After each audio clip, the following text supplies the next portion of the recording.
The airplane hummed softly as passengers settled into their seats.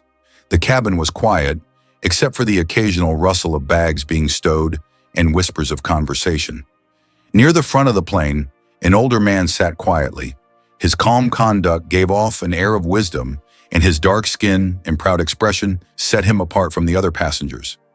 Next to him stood Ava, a young flight attendant with a sharp expression and firm behavior.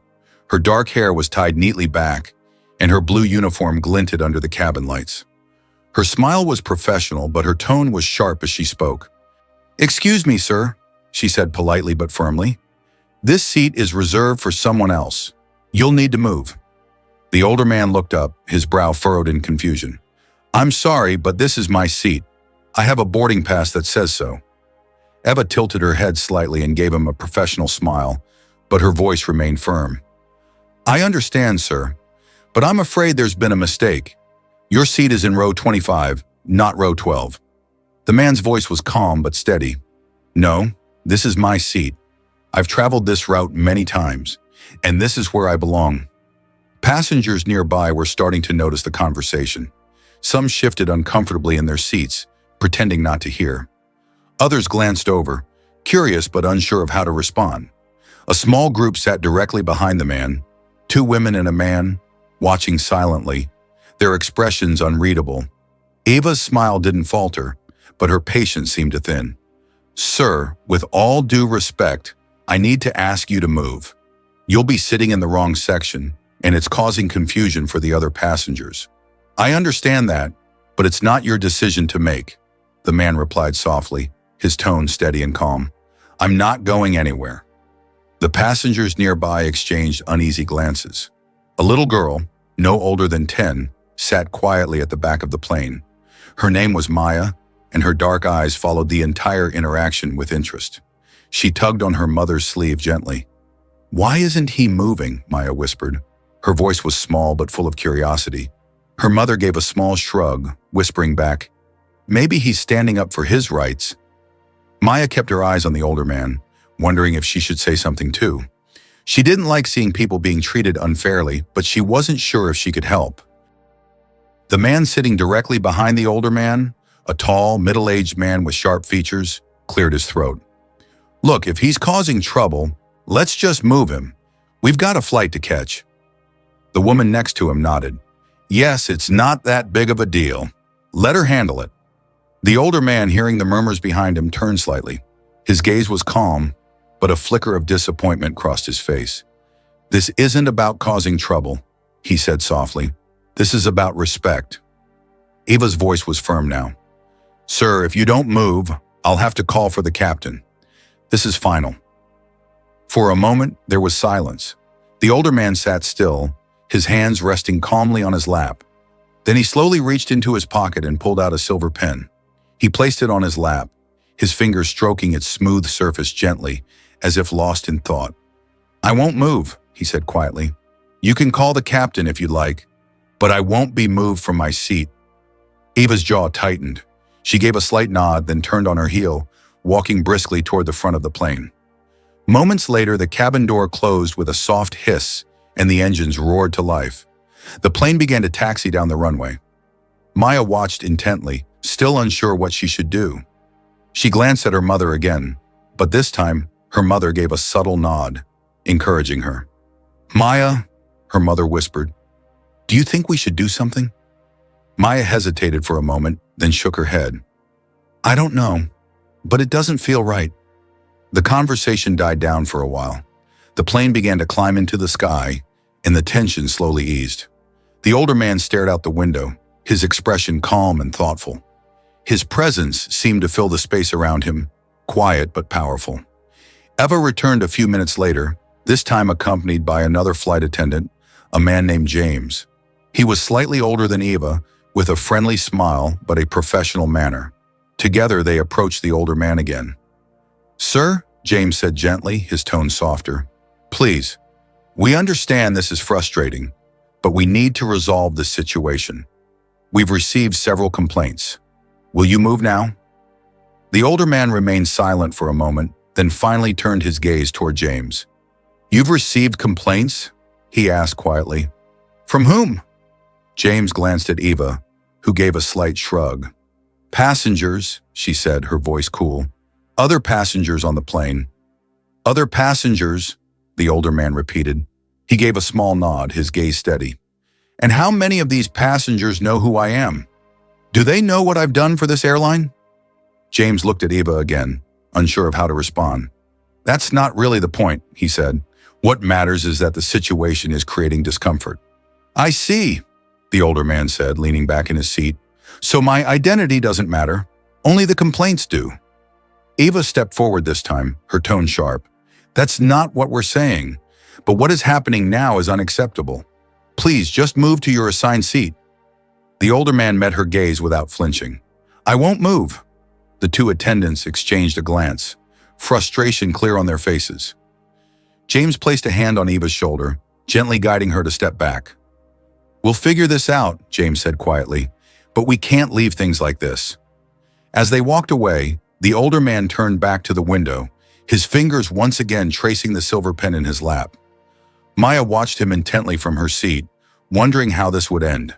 For now, the plane continued its journey, but the quiet tension in the cabin lingered. The hum of the engines filled the cabin as the plane soared smoothly through the sky. Passengers had settled into their seats, though the quiet tension from earlier still lingered in the air. Eva and James were back behind the service counter, talking softly among themselves, their faces tight with frustration. The older man, Mr. Carter, sat silently in his seat near the window, still calm, still determined. Maya sat a few rows back, her eyes darting between the aisle and the window. She had been thinking about Mr. Carter ever since the encounter began. Her mother had gently urged her to let it go, to not worry too much, but Maya couldn't shake the feeling that something wasn't right. She fidgeted in her seat, her small hands clutching her backpack tightly. Nearby, the group that had been sitting behind Mr. Carter earlier had settled into their own conversations. The tall man, whose name was David, leaned back with a smug expression. This whole thing is ridiculous, he muttered to the woman next to him. Just move the guy and move on. The woman, Claire, gave a small nod. Exactly. It's not like he's some big shot or anything. Maya overheard bits of their conversation, her brow furrowed as she leaned closer to her mother, whispering, Why do they keep saying he isn't important? That's not fair. Her mother gave her a soft smile. They don't understand, sweetie, but you do. You know what's right. Meanwhile, Eva and James continued to talk near the front. Eva's tone was sharp as she spoke. It's not just about making a scene. This affects the entire flight. He won't budge, and we have to figure out how to handle this. James rubbed his temple, his expression thoughtful. I know, but pushing him further isn't going to make things better. We'll need to report this, get it dealt with after the flight. I just don't understand how he won't move, Eva said, her voice tense. It's like he's making a point just to make things difficult. James shook his head slightly. Maybe he is, but there's something about him. He's not just anyone. I don't know what it is, but he's different. Back at Mr. Carter's seat, the older man remained still. His hands rested lightly on his lap, the silver pen untouched. His calm demeanor seemed to defy the chaos around him, as if he were somewhere far away in thought. David leaned forward slightly, his voice lowered. I don't get it. You'd think he'd be grateful. After all, we're giving him special treatment. Claire nodded in agreement. Right? Moving him would have been the easiest thing. Maya leaned back into her seat, her eyes locked on Mr. Carter. She couldn't help but feel a deep sense of respect for him, how he stood firm despite the uncomfortable situation. Her young mind didn't fully grasp the complexities of racism, but she knew that something wasn't fair, and she wanted to understand why. Further down the aisle, another passenger, Mr. Malik, a middle-aged man with a kind smile, watched the unfolding drama quietly. His dark skin and gentle behavior stood in contrast to the rising tensions. He leaned closer to Maya's mother, whispering, That man, he reminds me of someone I used to know. Someone who stood up for what was right, no matter the cost. Maya's mother nodded. Exactly. Some people fight not for themselves, but for others who can't speak.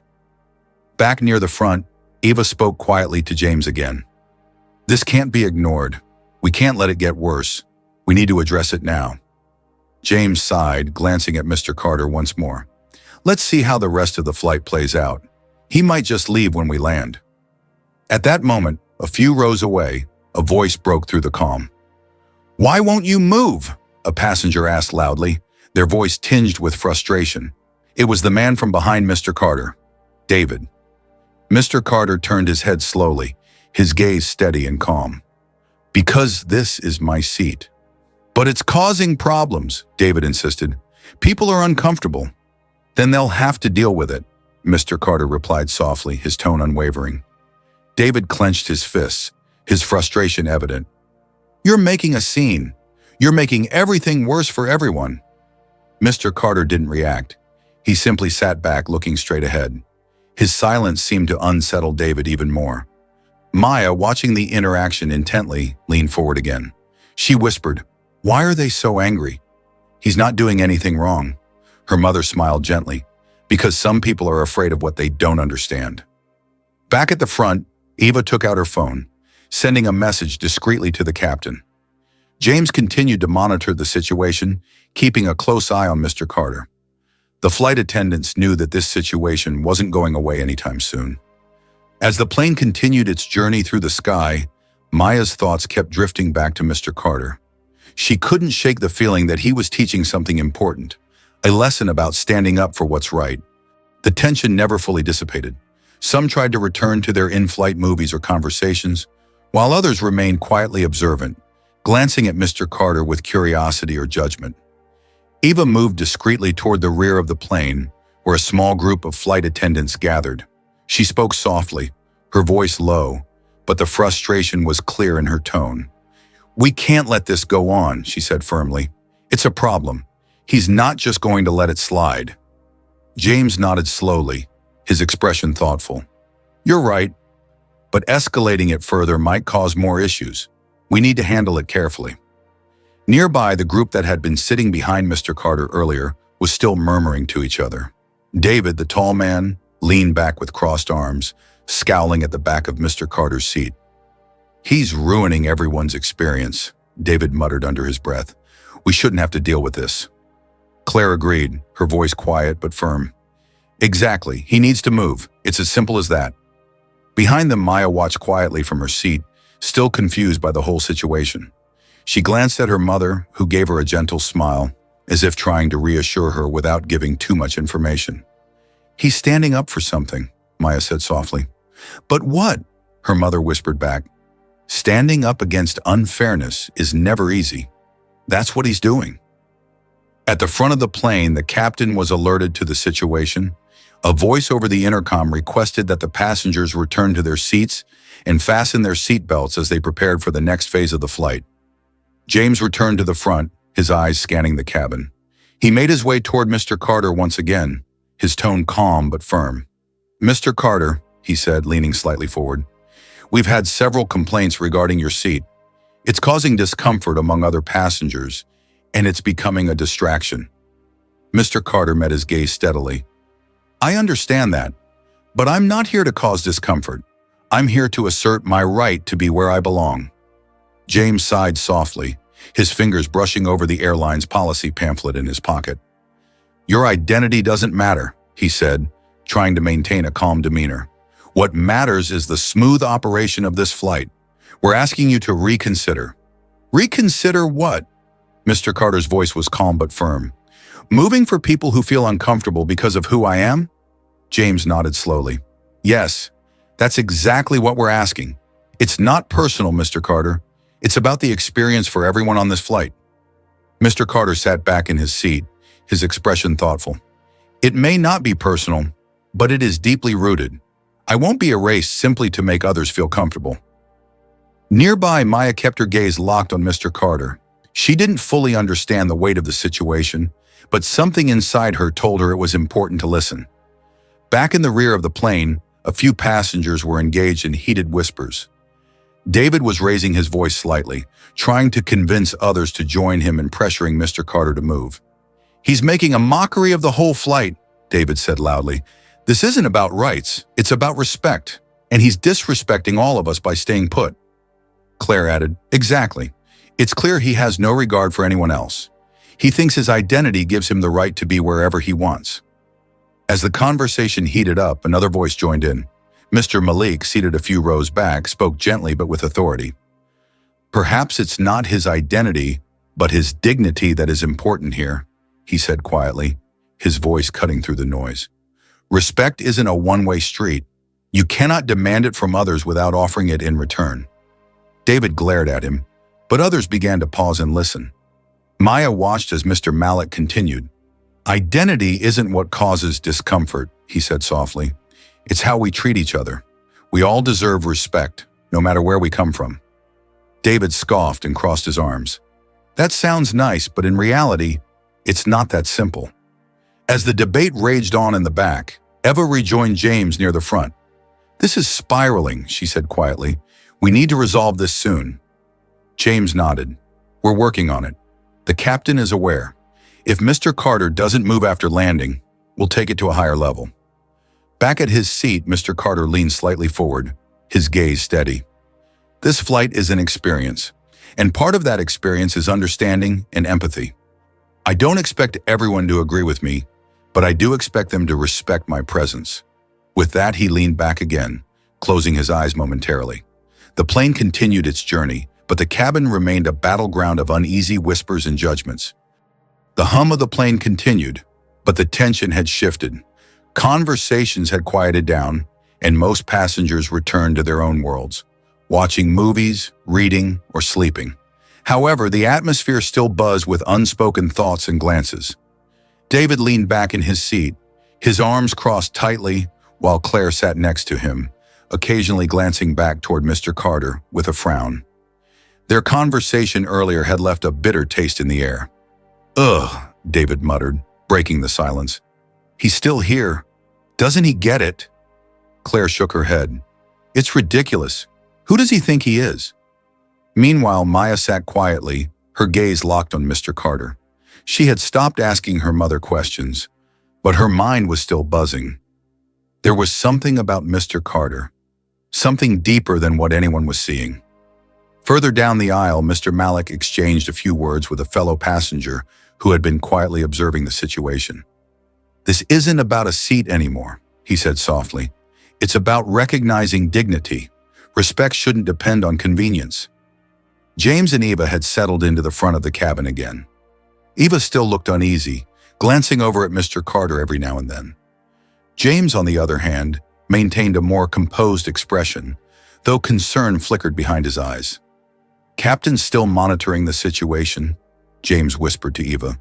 But if things escalate further, we might have to make a decision sooner. Eva nodded, biting her lip. I hope it doesn't come to that.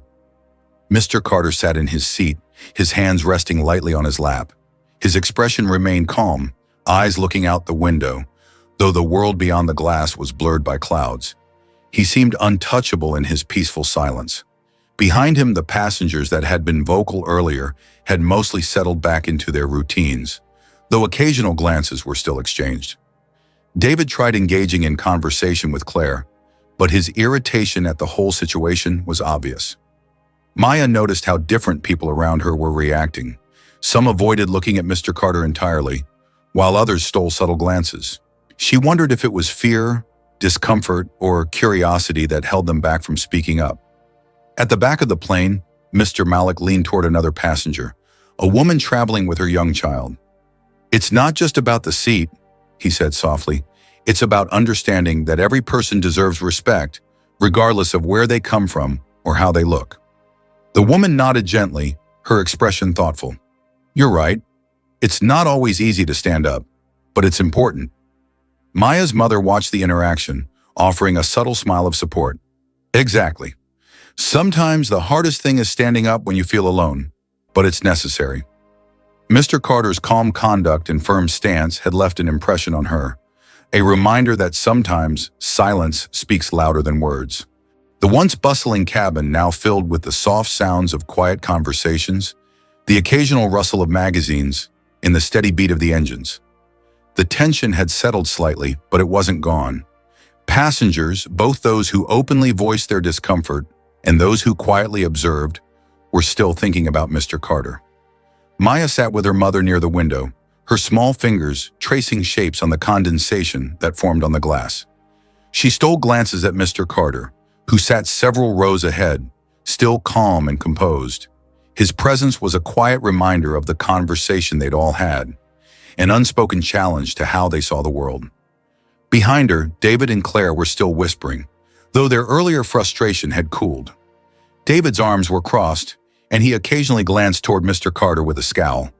Claire, on the other hand, seemed more thoughtful, her brows furrowed as she whispered softly to David. "Do you think he's going to move?" Claire asked quietly, her voice barely audible. David shook his head. "No way. He's dug in. He doesn't care what anyone else thinks." Maya heard the quiet conversation but didn't understand all the words. She turned to her mother with a puzzled look. "Why don't they want him to stay? What's wrong with him sitting there?" Her mother smiled gently and whispered back, "Some people see differences and feel uncomfortable, but that doesn't make those differences wrong." Nearby, Mr. Malik sat calmly, his gaze resting on the clouds outside the window. He had been quietly observing the situation throughout the flight, occasionally speaking with fellow passengers when asked. His voice always carried a gentle wisdom, as though he understood more than most. Maya's mother nudged her slightly. "Watch Mr. Malik. He understands things in a different way." Maya followed her mother's suggestion, watching how Mr. Malik responded to the ongoing tension. His calm demeanor seemed to be a contrast to the loud voices around him. He smiled softly at Maya, giving a nod of acknowledgement. James and Eva remained near the front of the plane, their expressions guarded as they exchanged quiet words with the captain over the intercom. The flight crew had done their best to manage the situation, but it wasn't an easy task. The lingering discomfort was palpable. "We'll address it once we land," James said to Eva in a low voice. "But we need to prepare for a difficult conversation." Eva sighed and nodded, her lips pressed together in thought. "Let's hope it doesn't escalate further." Further back, David was still speaking to Claire, though his voice had softened. Maybe it's not just about the seat anymore," he admitted grudgingly. "Maybe he's making a point." Claire gave him a sharp look. "A point? What point? That he's entitled to disrupt everyone else?" David shook his head. "No, not like that. But maybe he's showing us that we can't always dismiss people because we're uncomfortable. Maybe we need to listen."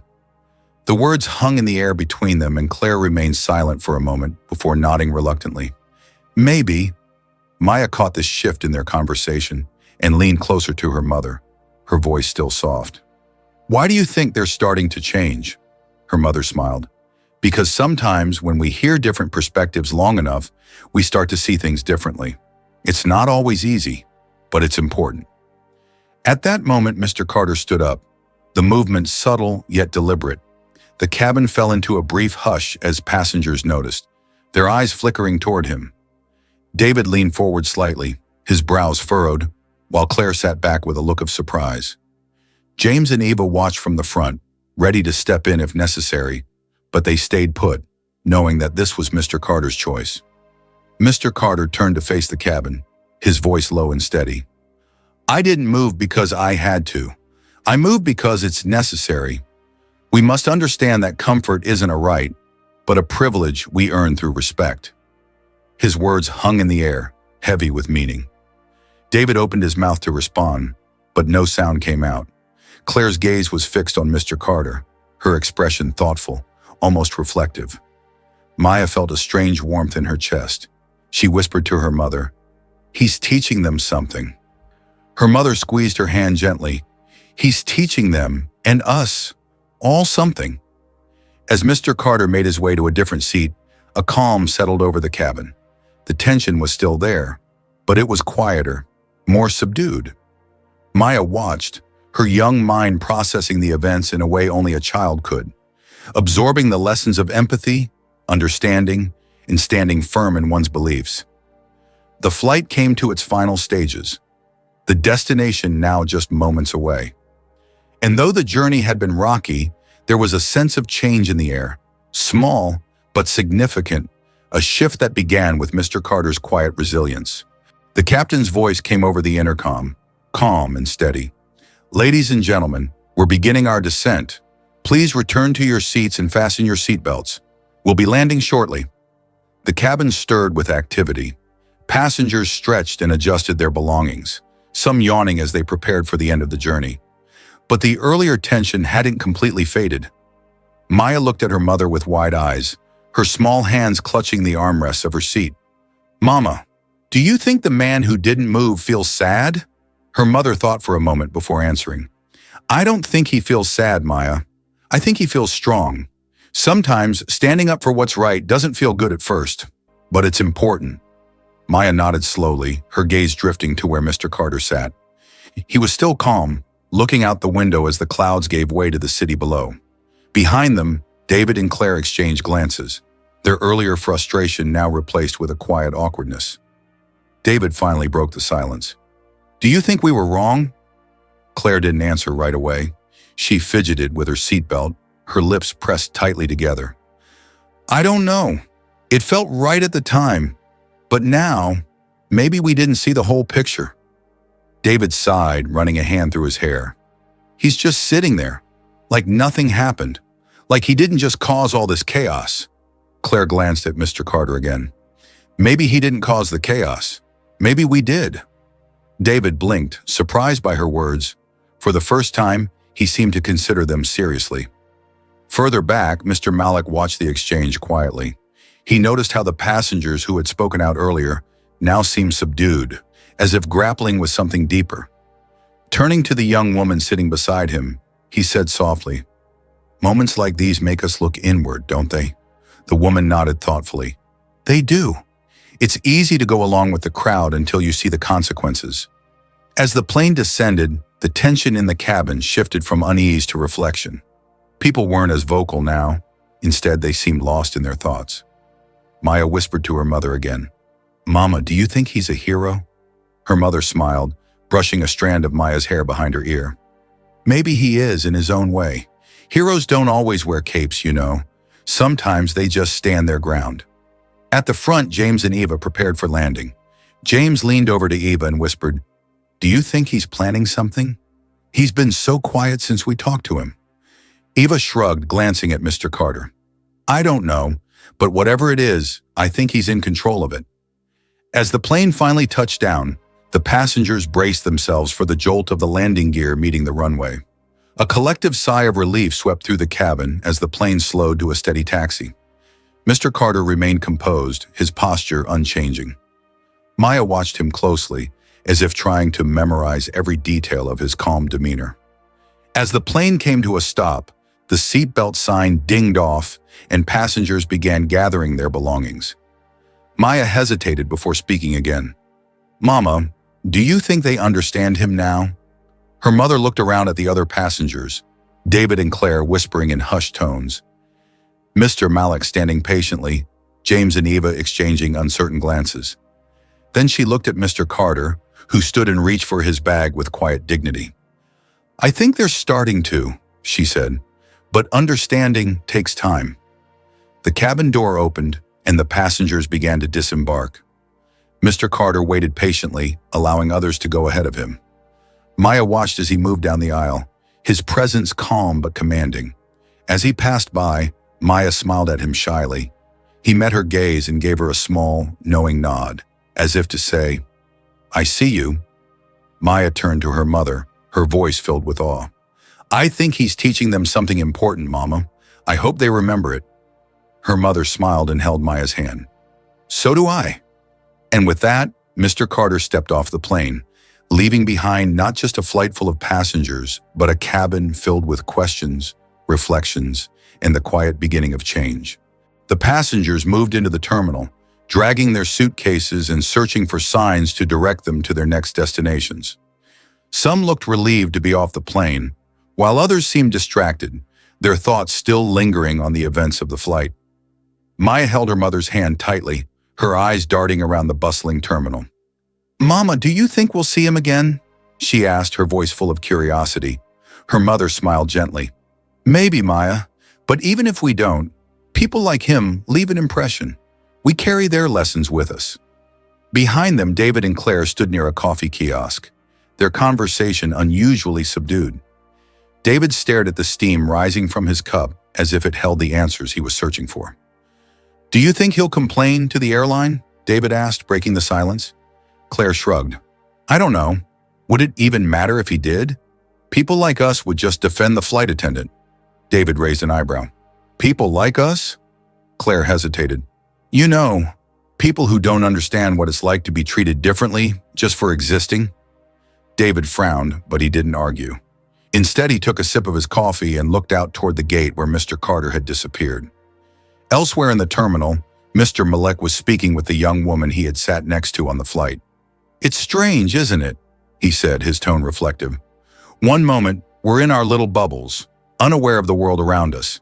Then something happens and suddenly we're forced to think differently. The woman nodded, her arms crossed as she leaned against a column. It's uncomfortable, but maybe that's the point. Growth isn't supposed to feel easy. Mr. Malek smiled softly. No, it's not, but it's necessary. Further down the terminal, James and Eva stood near the crew gate, speaking quietly. Eva still looked tense, her arms crossed tightly over her uniform. I can't believe he wouldn't move, she said. He just sat there like he owned the place. James shook his head. I don't think it was about the seat, Eva. It was about something bigger. Eva frowned. Bigger? Like what? James sighed. Like standing up to something he's probably dealt with his whole life. He didn't seem angry, just tired. Tired of it happening again. Eva glanced toward the gate where the passengers had exited. Her expression softened, though her frustration didn't completely fade. Maybe, but it's not like I could have done anything differently. James didn't reply, but his silence spoke volumes. Meanwhile, Maya tugged at her mother's sleeve. Mama, can we go now? Her mother smiled and nodded. Yes, let's go find our luggage. As they walked away, Maya glanced over her shoulder, hoping for one last glimpse of Mr. Carter. He was nowhere to be seen, but his presence lingered in her mind. Mr. Carter, meanwhile, had already moved through the terminal. His steps were steady, his expression calm. He was used to leaving such moments behind, but this time he felt something different. Perhaps it was the way Maya had smiled at him, or the way Mr. Malek had spoken up. Maybe, just maybe, things were starting to change. As he approached the exit, he overheard snippets of conversations around him, passengers reflecting, questioning, and reconsidering their perspectives. He didn't stop to listen, but he couldn't help but feel a small glimmer of hope. For the first time in a long while, Mr. Carter felt that his quiet stand might ripple outward, touching more lives than he could ever see. He stepped through the airport doors, the cool air greeting him like an old friend. The journey wasn't over, not for him, not for the passengers, and not for the world, but at least it had begun. The airport buzzed with activity as passengers disembarked and spilled into the terminal. But for some, the events of the flight lingered like an unresolved chord. Conversations hummed in quiet corners, reflecting the emotions stirred during the journey. David and Claire sat near a large glass window overlooking the runway, the hum of the airport blending into the background. David stared into his coffee, swirling it absent-mindedly. I can't stop thinking about it, he admitted. Claire tapped her fingers on the table. Neither can I. The way she spoke to him, it wasn't just rude, it was something more. David nodded slowly. Yeah, but I can't figure out why it felt so heavy, like it wasn't just about the seat. Claire leaned back, crossing her arms. It wasn't. It was about what he represented. He wasn't just standing up for a seat. He was standing up for himself, for dignity. David frowned. And we just sat there. Claire shrugged. What could we have done? It's not like she would have listened to us. David sighed, frustrated. Still, it feels like we let him down. Nearby, Mr. Malek overheard their conversation. His calm demeanor and steady stride carried him to their table. Excuse me, he said gently, his voice cutting through their thoughts. I couldn't help but hear a bit of what you were saying. David looked up, startled. Claire glanced at him, unsure whether to respond. Mr. Malek smiled kindly. I don't mean to intrude, but I think it's good that you're reflecting on what happened. David hesitated before nodding. It's just, it didn't feel right, the way she treated him. No, it wasn't right, Mr. Malek agreed, but you're asking questions, and that's a step forward. Many people would have walked away without a second thought. Claire tilted her head. But what could we have done? Honestly, would it have made any difference? Mr. Malik considered this for a moment. Maybe not immediately, but standing up, even in small ways, shows that we see what's happening. It matters. It matters to the person being mistreated, and it matters to everyone watching. It says, this isn't okay. David ran a hand through his hair, his frustration softening. I never thought of it like that. Mr. Malik smiled warmly. That's the beauty of moments like these. They force us to think differently, and that's where change begins. Across the terminal, Maya clung to her mother's hand as they waited by the baggage carousel. Her small legs swung back and forth as she spoke. Mama, why do people act like that? Her mother crouched down to meet her eye level. What do you mean, sweetheart? The man on the plane, he was so nice to me, but the lady was so mean to him, Maya said, her voice filled with confusion. Her mother sighed, brushing a strand of hair from Maya's face. Sometimes people judge others because they don't understand them or because they've learned to see them as different. It's not right, but it happens. Maya frowned, her young mind struggling to process the unfairness. But I don't want to be like that. I want to be nice to everyone. Her mother smiled, her heart swelling with pride. And you should. That's how we make the world better. By being kind, even when others aren't. Maya nodded firmly. I will, Mama. I promise. Meanwhile, James and Eva stood near the crew desk, their conversation muted but tense. Eva leaned against the wall, arms crossed. I keep going over it in my head, James. I thought I was doing my job, but now I'm not so sure. James nodded, his expression thoughtful. I know what you mean. At first I didn't see it either, but looking back, he wasn't trying to cause trouble. He was just standing his ground. Eva exhaled sharply, her confidence shaken. I don't know. Maybe I let my frustration cloud my judgment. We all make mistakes, James said, but it's what we learn from them that matters. Eva looked at him, her expression softening. Do you think he'll file a complaint? James shrugged. Maybe, but I don't think he's the type to do it out of spite. If he does, it'll be to make sure this doesn't happen to someone else. Eva nodded, her gaze distant as she reflected on his words. Elsewhere in the terminal, Mr. Carter walked quietly, blending into the flow of passengers. He noticed the glances, the whispers, the subtle shifts in people's expressions. It was always the same. Yet this time, something felt different. He caught the flicker of realization in David and Claire's faces, the determination in Maya's young eyes, and the quiet introspection in James and Eva's posture. It wasn't much. It wasn't dramatic or earth-shattering, but it was a start. As he stepped out into the cool evening air, Mr. Carter allowed himself a small smile. The ripple had begun, and that was enough, for now. The airport's atmosphere hummed with its usual energy, yet some passengers from the flight carried the tension of the journey with them. The quiet murmur of conversations and the shuffle of footsteps didn't erase the weight of what had transpired in the cabin. For a few, the experience refused to fade into the background, demanding to be thought over, dissected, and understood. David and Claire wandered aimlessly through the terminal, eventually finding themselves seated on a low bench near a sprawling indoor garden. David's hands were shoved deep into his pockets as he stared at the floor. It's weird, he said, breaking the silence. I keep replaying it in my head. The way she spoke to him, the look on his face, it felt so heavy. Claire nodded, her gaze fixed on the koi fish gliding through a small pond. It wasn't just about the seat. It was something bigger, something she probably didn't even realize she was doing. David frowned. But why didn't he just let it go? Wouldn't that have been easier?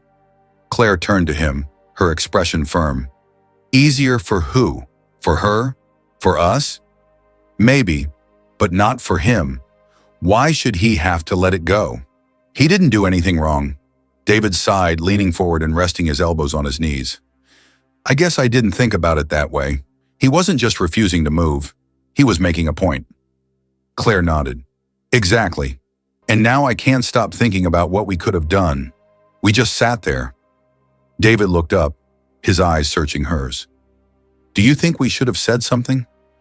Claire hesitated before answering. I don't know. Maybe. It's hard to say what would have helped, but staying silent didn't feel right either. Not far away, Maya and her mother were seated by a large window, waiting for their luggage to arrive. Maya swung her legs back and forth as she stared out at the planes on the tarmac.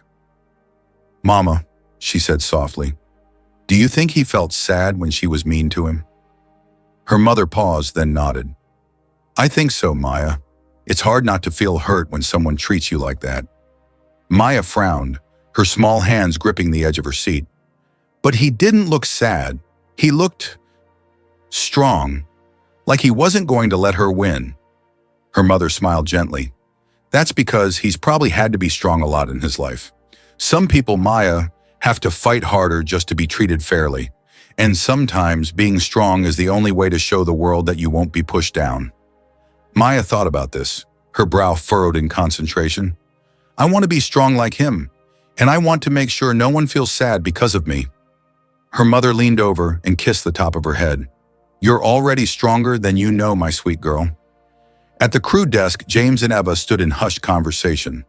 Eva paced back and forth, her arms crossed tightly across her chest. "I keep thinking about it," she said, her voice tinged with frustration. "I thought I was doing the right thing. I thought I was handling the situation." James leaned against the counter, watching her carefully. "It's not easy to admit when we get something wrong." Eva stopped pacing and turned to face him. "Do you think I was wrong?" James hesitated before answering. "I think maybe we didn't see the whole picture. He wasn't being difficult just for the sake of it. He was standing up for himself, and maybe we didn't give him the respect he deserved." Eva sighed, her shoulders slumping slightly. "I don't know. At the time, it felt like I was just doing my job, but now I'm not so sure." James nodded. "That's the thing about moments like this. They make you question things you've taken for granted, and that's not a bad thing." Eva looked away, her expression pensive. "Do you think he'll report it?" "I don't know," James admitted. "But if he does, maybe it'll be a chance for all of us to learn something." Eva didn't reply. Instead, she stared out at the bustling terminal, lost in her thoughts. Meanwhile, Mr. Carter moved quietly through the airport, his steps steady and unhurried. He noticed the glances, the whispers, the way some people seemed to avoid his gaze while others offered small nods of acknowledgement. He didn't need to hear the conversations to know what was being said. He could feel the ripple effect unfolding around him. Some would forget by the time they reached their next destination, but others, he hoped, would carry the experience with them, letting it shape their actions in the future. As he approached the exit, the cool evening air greeted him like an old friend. He took a deep breath, his mind calm and focused. The journey wasn't over, not for him and not for those who had been on that flight. The crew lounge was quiet, the usual chatter replaced by an uneasy stillness. James sat at the edge of the table, his arms crossed as he watched his colleagues shuffle in and out, their movements restless and awkward. The events of the flight weighed heavily on everyone, but James knew the brunt of it would land squarely on Eva and, indirectly, on the team. He sighed and leaned back, his eyes scanning the room. It wasn't the first time he'd seen a situation like this unfold, but it didn't make it any easier. Moments like these had a way of sticking, gnawing at you long after the passengers were gone and the plane was empty. Eva was standing by the window, her back to him, her arms tightly crossed. She looked tense, defensive, and utterly alone. James could feel the storm brewing beneath her calm exterior. "Eva," he called gently, his voice breaking the silence. "We need to talk about it." She turned slightly, her expression guarded. "Talk about what, James? I handled it." End of story. James stood and walked over, his movements slow and deliberate. "Handled it? That's not how I describe it." Eva's eyes narrowed. "So now you're an expert on my job?" James held up a hand, his tone calm but firm. "I'm not here to pick a fight. I'm here because what happened back there wasn't right, and we both know it." Eva turned fully to face him, her posture rigid. "I was doing my job. He was being difficult. What else was I supposed to do?" James tilted his head, studying her. Was he being difficult? Or was he just asking for respect? Eva opened her mouth to respond but stopped, her expression faltering for a split second. She quickly recovered, shaking her head. "You don't understand. I had a cabin full of passengers to deal with. I couldn't let one person disrupt everything." James took a step closer, his voice dropping. "Eva, he wasn't disrupting anything. He was asking to be treated like everyone else, and you didn't give him that." Eva's face flushed with frustration. "You're making it sound like I'm some kind of monster." James softened his tone but didn't back down. "I'm not saying that, but I think you need to look at this for what it was. The way you spoke to him, the way you dismissed him, it wasn't okay." Eva turned away, staring out the window.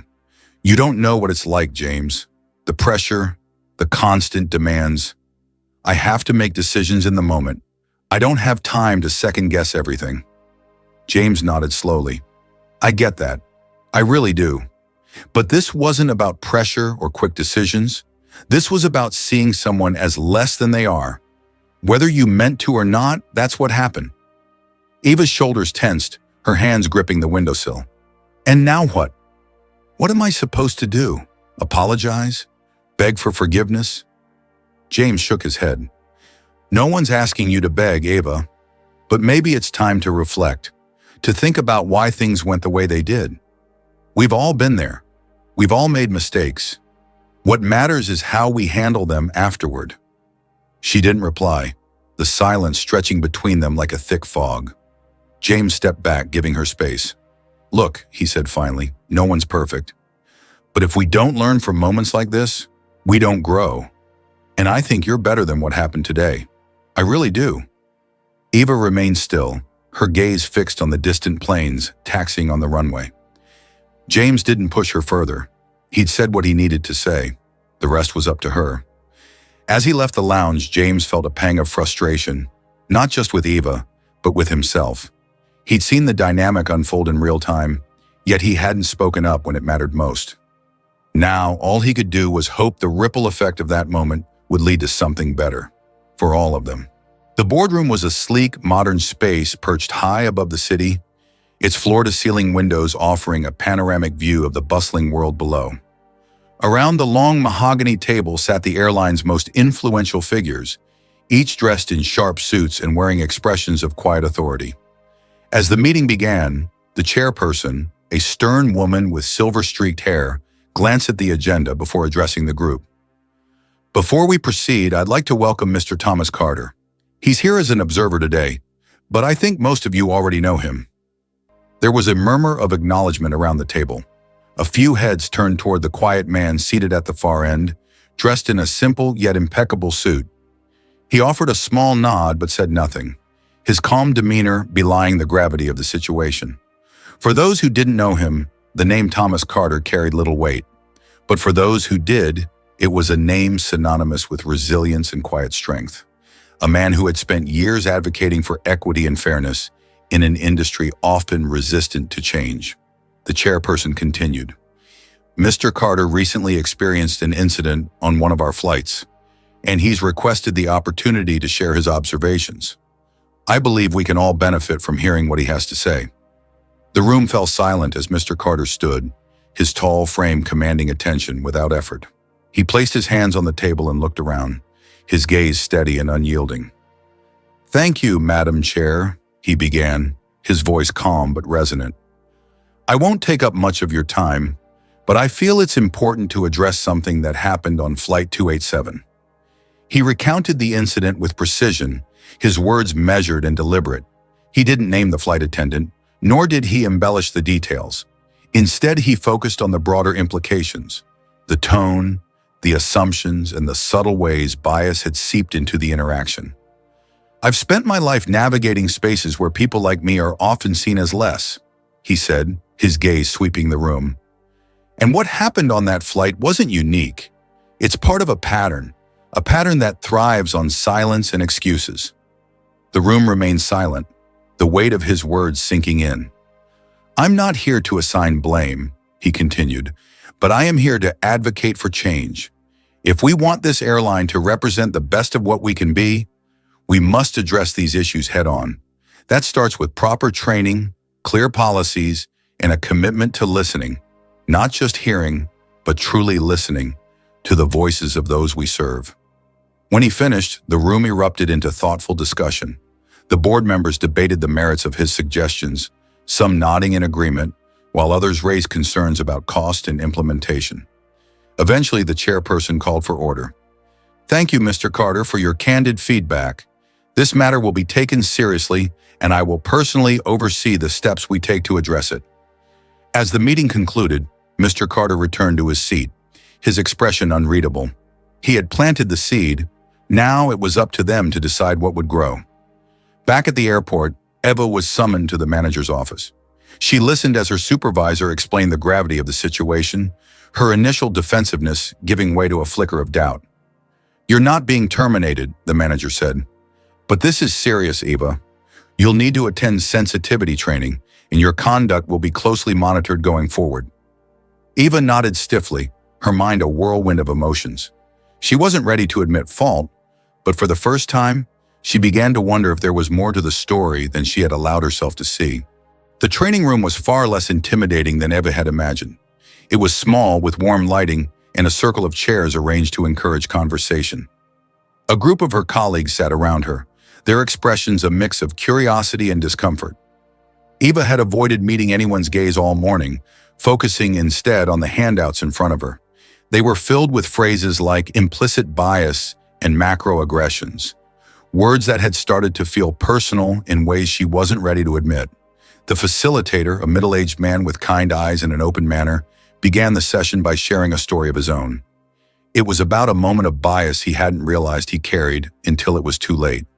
The room was quiet as he spoke, his honesty disarming even the most reluctant participants. Eva shifted in her seat, the memory of the flight playing on a loop in her mind. She hadn't thought much about Mr. Carter since their brief interaction, but now his face, his calm yet firm voice, refused to leave her thoughts. "I want you to think about a time when someone's assumptions about you made you feel small," the facilitator said. "Hold on to that feeling for a moment." The room fell silent as everyone reflected. For the first time, Eva allowed herself to consider what Mr. Carter might have felt, the way she had dismissed him, the way her tone had carried more weight than her words. As the session continued, Eva found herself speaking up, sharing moments she hadn't realized were connected. Small things she'd said or done without thinking, things she justified as just doing her job. The group listened, and for the first time, Eva felt the sting of vulnerability and the strange relief of self-awareness. Meanwhile, at the airline's headquarters, Mr. Carter sat in his office, reviewing the report he'd requested. His role as a board member often felt thankless, but moments like this reminded him why he stayed. A soft knock at the door pulled him from his thoughts. The chairperson stepped in, her expression one of quiet satisfaction. "The new policies are being implemented," she said. "Your input has been invaluable." Mr. Carter nodded. "It's a start. Change takes time, but at least we're moving in the right direction." As she left, he turned his attention back to his work, a faint smile tugging at the corners of his mouth. He hadn't needed to reveal himself during the flight. The lessons were far more profound when people were left to confront their own actions without the weight of his title. Eva's flight schedule resumed a week later. She walked onto the plane with a mixture of apprehension and determination, her uniform freshly pressed and her mind filled with the lessons she'd learned. The first passengers began to board, and Eva found herself scanning faces more carefully than she had before. Each person was a story, a history she would never fully know, but she could approach them with respect and kindness. Halfway through the boarding process, she spotted an older man entering the cabin. Her chest tightened as she recognized Mr. Carter. He walked with the same quiet confidence as before, his gaze steady as he approached. Eva braced herself, unsure of what to say or do. "Welcome aboard, sir," she said finally, her voice steady but softer than usual. Mr. Carter paused, looking at her for a moment longer than was comfortable. Then he smiled faintly and nodded. "Thank you," he replied, his tone kind but unreadable. As he moved to his seat, Eva exhaled a breath she hadn't realized she was holding. She didn't know if he remembered her or if his response was deliberate, but it didn't matter. What mattered was that this time she had seen him, not as a passenger or a potential problem, but as a person. The flight took off without incident, and as Eva moved through the cabin, she felt a subtle but significant shift in herself. The change wasn't dramatic or sudden, but it was real, and it was enough to make her believe in the possibility of something better. High above the clouds, the world seemed small and interconnected, and for the first time in a long time, Eva felt a glimmer of hope, not just for herself, but for everyone she served. And somewhere in the quiet hum of the plane, Mr. Carter sat with a small, knowing smile. He didn't need to say a word. The lesson had been learned.